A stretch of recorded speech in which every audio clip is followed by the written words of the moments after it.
ठीक है ना। देखिए हम कल पढ़ाई किए थे, उसको एक बार रिवीजन करते हैं। किसी चुंबकीय द्विध्रुव के कारण अक्षीय स्थिति में चुंबकीय क्षेत्र की तीव्रता का व्यंजक निकाले, मतलब सूत्र निकाले। तो सबसे पहले हम क्या किए, एक द्विध्रुव ले लिए हैं एसएन ले लिए हैं, तो आपको समझ में आया एसएन ले लिए हैं। उसके बाद क्या किए हैं, एसएन एक चुंबकीय द्विध्रुव है जिसका लंबाई 2l है, और इसकी मध्य बिंदु O है, जिससे r दूरी पर एक बिंदु P है जिस पर चुंबकीय क्षेत्र तीव्रता निकल रहा है। यहाँ तक आपको सबको समझ में आया ना? ठीक है, तो यहाँ तक समझ में आया। तो हम क्या करेंगे, लैंग्वेज जो बोले वही लिख लीजिएगा। आप लिख लिए हैं, लेकिन यहाँ पर देखिए अब क्या करेंगे, एक नंबर उत्तरी ध्रुव N के कारण बिंदु P पर चुंबकीय क्षेत्र की तीव्रता। उत्तरी ध्रुव N के कारण, मतलब इसके लिए N के कारण बिंदु P पर चुंबकीय क्षेत्र की तीव्रता देख रहे हैं। उत्तरी ध्रुव का हमारा फार्मूला याद होना चाहिए, V1 बराबर म्यू बटा 4 पाई m बटा r स्क्वायर। m हमारा ध्रुव प्रबलता है, यहाँ तक हमको याद होना चाहिए। तब क्या किए, यहाँ पर म्यू बटा 4 पाई m, यहाँ पर r जो है वो r, यहाँ से निकाल देंगे r, n से और p तक की दूरी है r square, r minus l का स्क्वायर। क्या है, दूरी है n से p तक की दूरी है। यहाँ तक आपको समझ में आया ना? कल पढ़ा दिया, समरी कर रहे हैं, ठीक है। उसके बाद देखिए समीकरण नंबर 1 वाला देंगे इसको, ठीक है ना।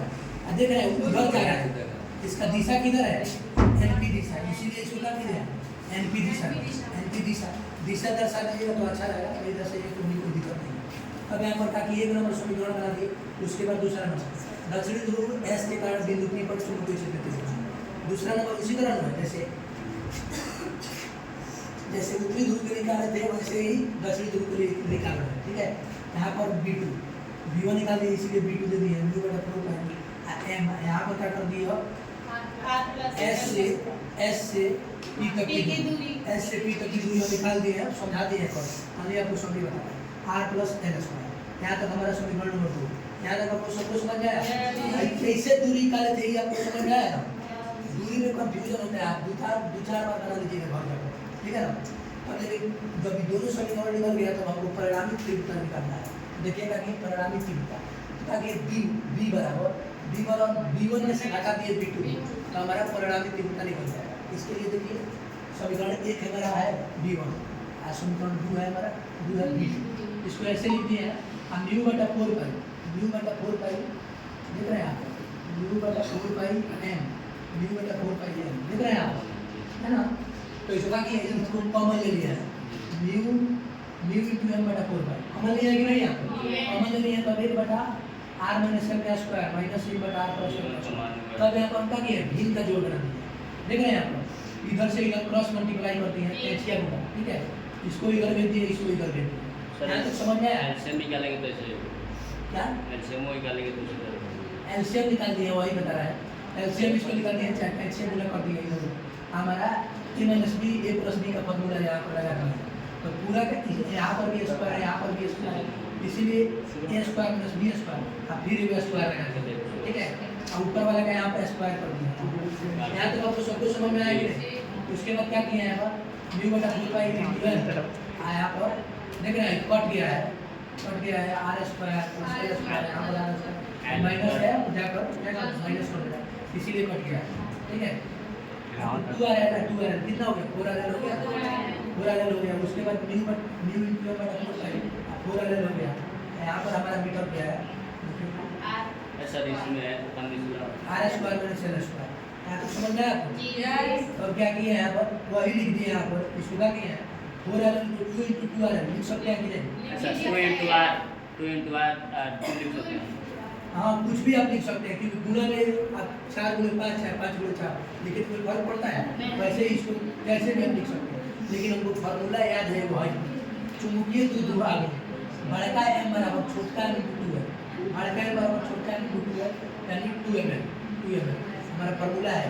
इसी को हमारा याद है ना, हम वही सोचे कि ये फार्मूला लग जाएगा तो यहाँ पर हमारा बड़का m आ जाएगा। इसीलिए देखिए यहाँ पता किया है, यहाँ पर देख रहे हैं 2 इंटू ml हाई वाला m 2 इंटू ml, इसको एक जगह कर दिए n m 2 r के आगे कर दिए।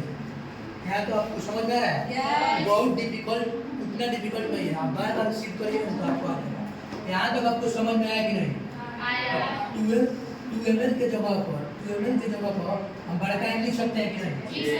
2r हमारे पास है, इंटू 2r है। अब देखिए क्या किया यहाँ पर, हम देखिए यहाँ पर इधर फिगर में आते हैं, यहाँ पर देखिए आर बहुत बड़ा है, आर बहुत बड़ा है कि नहीं, आर बहुत बड़ा है लेकिन एल हमारा क्या है, छोटा छोटा है।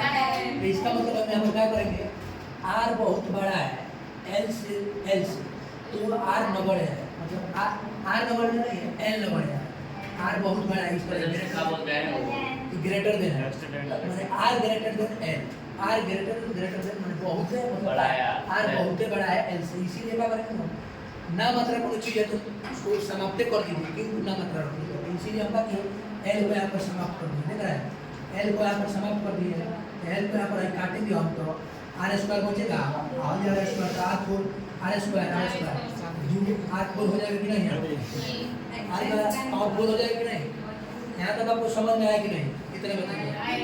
तो क्या किए हैं, एक बार से एक बार काट दिए तो आर के पावर 4 था यहाँ पर, तो क्या होगा, 3 हो गया। वो लैंग्वेज पे मत जाइए, आपको समझ में आ रहा है कि नहीं ये अच्छा समझिए, ठीक है ना। तो देखिए फॉर्मूला तो इधर गया, b बराबर b बटा 4 पाई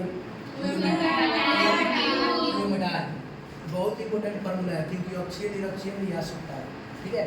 आप लोगों को अच्छा समझ में आया। आज हम करेंगे सीधे एक और अच्छा फार्मूला है, किसी चुंबकीय द्विध्रुव के कारण अक्षीय स्थिति, अक्षीय में स्थिति में आज निकाले ये वाला, अब हम निकालेंगे निरक्षीय स्थिति, ठीक है। तो आपको अच्छा समझ में आ गया, 2-3 बार घर पे जाकर बना लीजिए। इस पर वाचिंग नहीं